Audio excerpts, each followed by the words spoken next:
Tauno on 79-aastane aktiivne pensionär, kellele meeldib aega veeta maal tööd tehes või pereringis.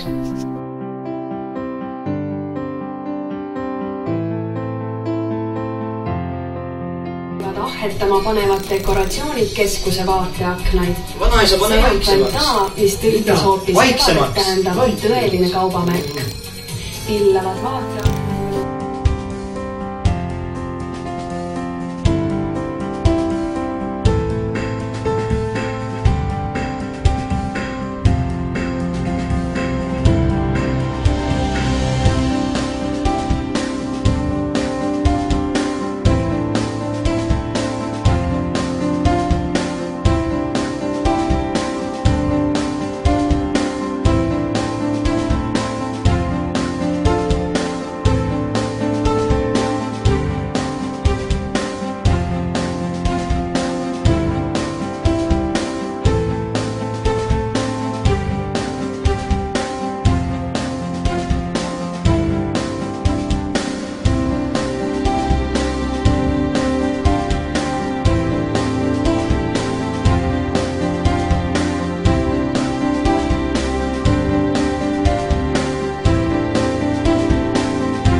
Kinnitus oli siiamaani üsna kaua aega vaeslapse osas.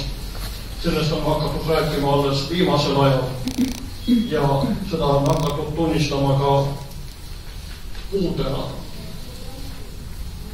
Ja inimesed, kes on asjast huvitatud, on moodustatud